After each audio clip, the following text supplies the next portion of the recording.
It is a cold air intake no matter where it's at in your engine. Good morning, welcome back to another video with a guy in his projects. Today we are working on the Jeep again. We are putting on a K&N Cold Air Intake system on this Jeep. Mainly because last time I was in there, I had to pull the intake box. It kind of broke in like 6 places because it was cold. Kind of like today, as you can see, she's got snow. I just wiped her off the best I could. Now she's going to melt onto these mats. Oh, hey, not sponsored. I just bought these mats and I love them. These are containment mats. I will link them in the description below on Amazon. So you can, like my garage is perfectly flat. So anytime you pull in a moist vehicle, whether it rains, snow, ice, whatever, it drains. It just flows under the walls, freezes, lifts up walls. Bad. Not good. Not good at all. So I bought these containment mats, actually fairly affordable, fairly good. I will link them down below.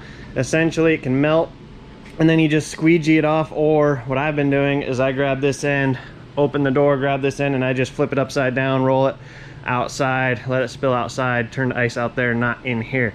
Awesome. Rabbit trail back on task. So we are installing this cold air intake. Yes, I know it's controversial. Yes, I know nothing's cold air. However, it is 22 degrees outside. It is a cold air intake no matter where it's at in your engine.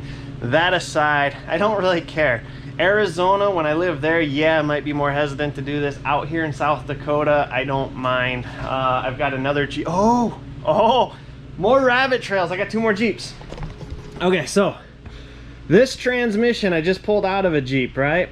So, well, let me just show you. Well, it's hard to hear outside because I live next to the freeway. But essentially, I found a WJ transmission from a 4.7 liter that was allegedly good. So I bought it for like 250 bucks, hoping that it was good.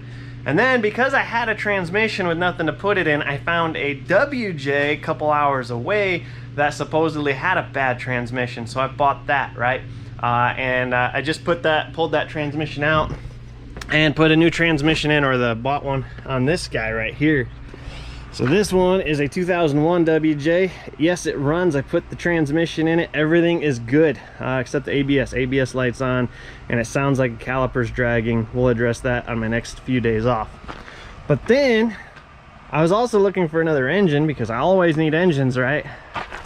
So I found this guy over here. Like I said, it snowed. So I found this guy over here. Good engine, good transmission. Somebody else bought it to part it out. They want the axles and the steering system. We worked out a deal where I will pull the axles and steering system off, give them back to him, and then I will take the rest of the Jeep, which has an engine and a transmission, which are both good, and I can put those in the next project.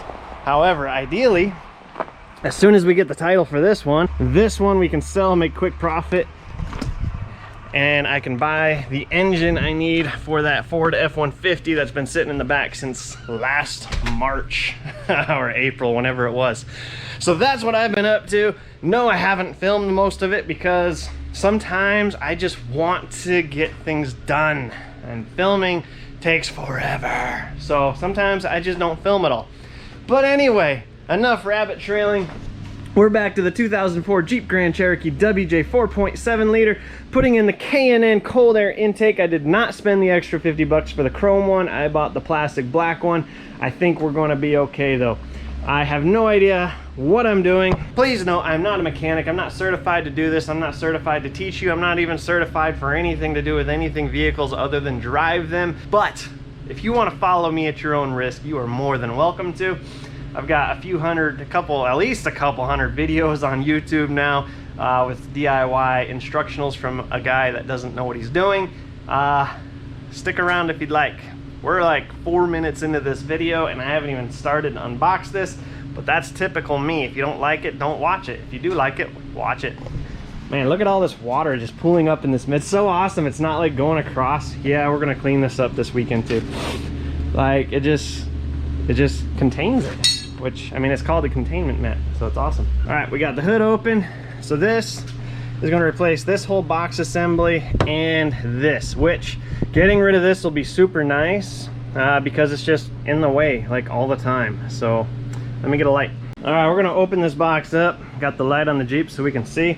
My wife just got me this for Christmas and asked if I'd use it. I said yeah, and now she doesn't watch my videos, but you guys are my witness. I used it. Haha. All right, let's open up this thing here. Looks like we got our flexible coupling. Looks like we have the shield to the heat shield, I'm guessing we're calling that. I don't know. Some random tubing and a lot more hardware than I anticipated. Not good or bad, just a note. And then we got some weather stripping, probably for the heat shield. More paper. More weather stripping, I'm assuming for the heat shield. We have our plastic because I'm not spending 50 more bucks on that. And it looks like we're gonna wanna clean that. I don't know if you can see that. There's a lot of, looks like lint and plastic shavings in there. Yeah, smells good. All right, looks like we got another coupling and the filter and more paper. All right, hopefully you guys can see. For to start, there's some more stuff we're gonna have to do here, but for now, let me get my phone somewhere dry. Hold on. Leaning up against a wet car and all that. I kind of perused the instructions. My shoes are getting dripped on, and I'm not wearing rubbers, I'm wearing tennies. Anyway, kind of perused the instructions. Ultimately, this stuff comes off. So we're just gonna go ahead and start taking things apart and forever hold our peace. You've got, take whichever one of these off you want just to make this thing flexible. You got the 4 clips holding your air box top on. You should be familiar with that if you ever change your air filter. Oh, pull that apart. Throw that aside. Don't need this air filter no more. Not due for a change, but we're not gonna wait. All right. So down here, you should have a couple bolts. One here, down there, one here, and then I think there's one under all this on the outside of the box. All that's gonna come out. Like I said, mine are all broken because it got freezing cold and I tried to work on it and it was brittle. My emission systems ain't hooked up. Don't worry about it. Mind your own business. All right, so we're gonna pull that out, pull that box out. You're gonna struggle a lot more. You're gonna struggle a lot more than me, but that's okay. Let me answer my phone. I don't want to sound like Matt's off-road recovery, but I just got a call to go help get somebody unstuck from their driveway. So I'm gonna button this back up. Seems how we've only made it that far, just to get a filter back in real fast, and I will revisit with you guys in a minute. Let me go help somebody out of their driveway. Not sure exactly where we were. Went over there. He actually got himself undone. All I did was throw the top of the box onto the filter, really, just to keep it from, ooh, that got hot. Just to keep it from sucking dirt in. Not that there's any dirt to suck in out there right now, because it's all ice. So we had that off. We had that off. We had 3 bolts that I don't have that you probably have. Mine are just all broken out. We got this thing. Looks like I think that has to come out. All right, so there's that section all done. See these brand spanking new power steering hoses? Yeah, we just did the whole power steering system finally. Did not film it because I didn't feel like it. So, all right, so on the intake, if you have a hose clamp on this 90, you're gonna have to take that off. Where'd I put my tools? I should have brushed off more of the front of the Jeep. I can't lean against it, it's all snowy. All right, so we're gonna take, oops, this guy off here. Ugh, boom. And then underneath, so right in the middle, give or take down here, there's, I believe, a 10mm bolt. There's that one on this side, one on that side. Those come off.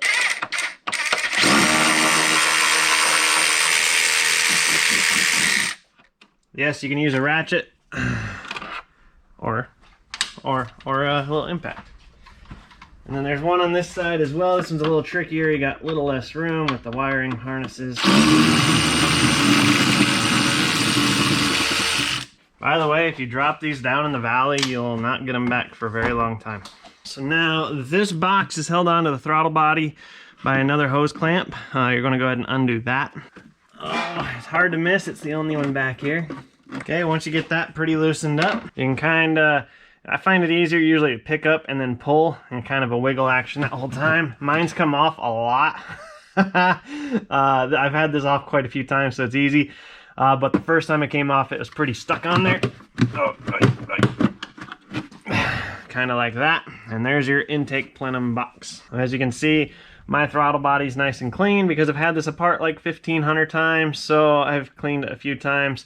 The dust, I drive on 6 miles of dirt every freaking day. Don't worry about the dust. I clean it, trust me. So, all right, moving on.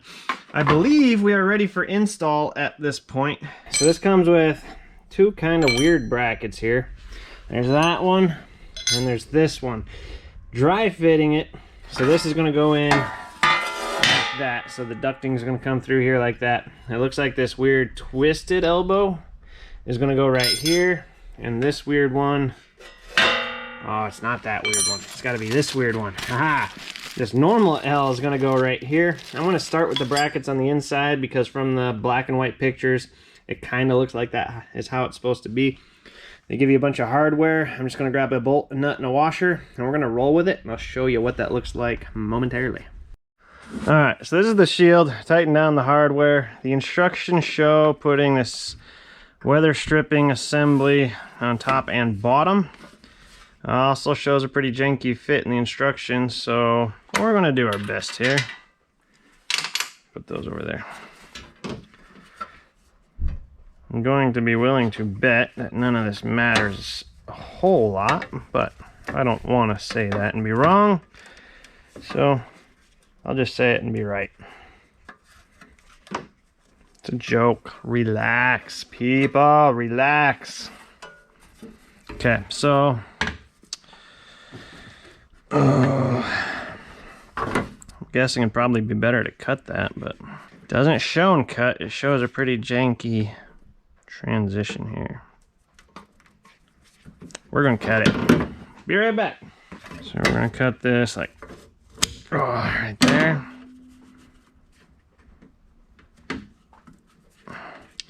And we'll restart this right here. I'm sure there's consequences to what I just did,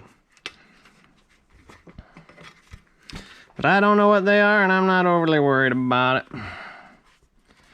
We're just kind of shoving this on. There we go. Just like so. That looks ugly. All right, so it looks like this is going to slide in right here to something like that. Oh, look at that. Gives me way more room for all the wiring I did for the water pump relocation. I got a video on that. Watch it if you're interested. Okay. So then this will go on. Ooh, that was sitting against something hot. This will go on like that. I'm going to save that until after we mount this in place. It says mount using hardware provided. It doesn't tell you what hardware that is, but it can't be that hard to decide. I'm taking a wild guess right now, and I'm going to say a bolt with a washer, a rubber washer to go in between the two metal pieces, a fender washer, and a nut. This is a pure, full-hearted guess, and I don't know any of it. So let's go, I don't know, rubber washer here, slide the bolt through, maybe with another washer. They gave us an absolute crap ton of washers, and then maybe a nut and a washer on the bottom. I don't know what these fender washers are for, unless it goes with the rubber. Now I feel like we're running out of bolt head space. Okay, so I'm gonna get that nut on there. Yeah, so you can just look for where the bolt's sticking out. It's easy.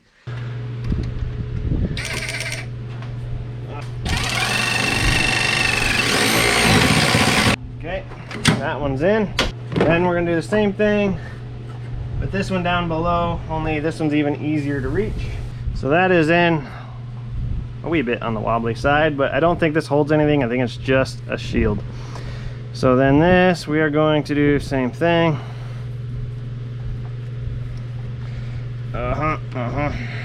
Something like all that. Okay, so for the record, the instructions absolutely suck. They just say attach this piece and that piece with hardware provided. They don't ever tell you which hardware you're supposed to use. They don't tell you which direction this is supposed to sit. So we're doing a lot of guesswork. And I ruined a bolt, so, you know, I found a new one. Anywho, next step, oh yeah, is assemble this. And I think I did this backwards, dang it. So I just assembled this and it's backwards. This is supposed to be flipped over on this side opposite of this. So this bracket is going to be mounted to the alternator right here. So we're gonna grab our 13 millimeter. We'll break that loose. Oh, it's so hot. Okay, we're gonna pull that out. We're gonna put this back in. Keeping in mind, I still don't know how this is supposed to ride, because if it's supposed to ride like this, I want the harness on top. Can't be like that, but it also can't be like that.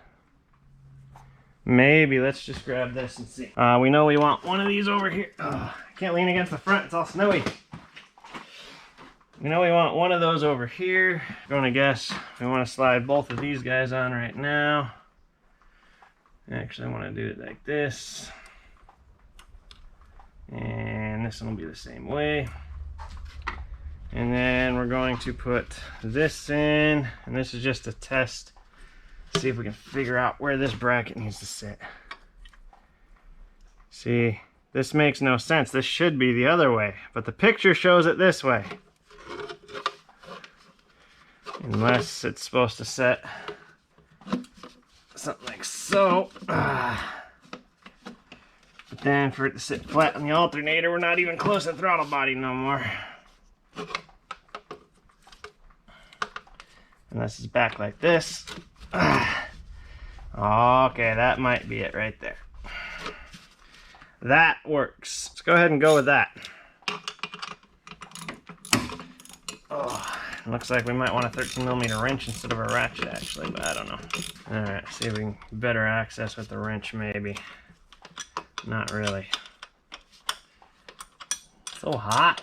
It does say do not tighten yet, so we'll leave some wiggle room there. Okay, so at this point, it looks like they want us to go ahead and tighten both of these hose clamps with this fitted in place. So this would probably be easier with a 5/16, but it just so happens I didn't grab one. So just gonna use a screwdriver. I wanna aim mine at the top here just because that's where I wanna aim mine. Okay, so that one's on good. Shove this, make sure it's all the way in. I'm gonna try and line these up. Try not to lean against the grill because it's covered in snow. I'm working my core. That's on tight. Now we're gonna go ahead and tighten this one up here. Oh! Okay, so that's tight, which tightens that, tightens all that. I think there's a band clamp there. So we're gonna sneak this guy in over here. I should put it on the other way, shouldn't I? I'll do it like that.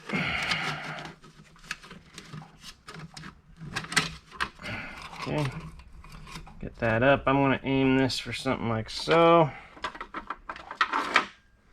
Again, we're gonna tighten this. Ooh, lordy, that's hot.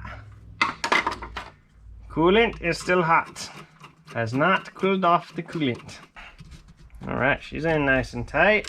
Okay, I have absolutely no idea why they gave us a second silicone ring. It's not really silicone, it's kind of like a belt. But we're going to keep it for spare parts. Maybe it's in case that wears out. I don't know. Maybe we're supposed to leave it, except it doesn't show it in the picture, and I don't know why you would need to.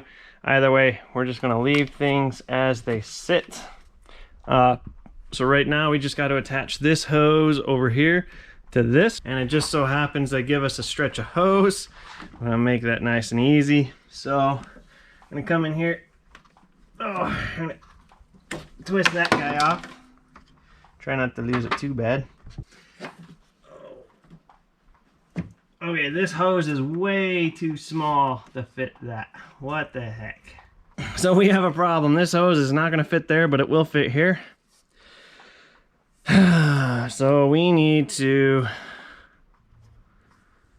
see, as you can see, the inside diameter of the original one is quite a bit bigger than the inside diameter of this. Outside, the outside is about the same. No, this one's bigger too. So we need to get a transitionary piece to go from there to there, of course. But we'll worry about that in a minute. Let's put the air filter on for fun. Here's our air filter. Came with the kit. That's very coney. Has its own hose clamp. If we do that, it's right there. That works, but I think there's more room if we flip it over like that to do it like that. So we're gonna go ahead and shove this over top. Oh, just like so. Oh, that's as far as she goes, and then we're gonna tighten that guy down. Okay. Shouldn't be coming off there. All right, so we are done minus this little piece. We're gonna have to go figure something out because this hose is not gonna fit over top of that plastic pipe here. Okay, I think I got a solution. So the hose they sent was a 1/2 inch.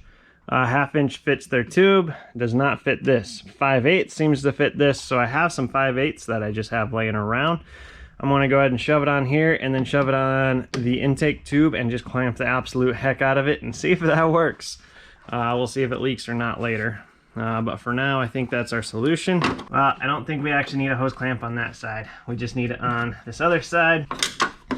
So now I'm going to cut this right about here. These Milwaukee scissors are awesome. I'll try to link them below. Oh, and then we're gonna shove this guy on here, which goes really easy because, you know, the hose is too big. And I want to clamp the ever-living daylights out of it, and we'll see if it works. Yeah, it's not coming off for sure, so don't mind the heater. It's a little cold outside.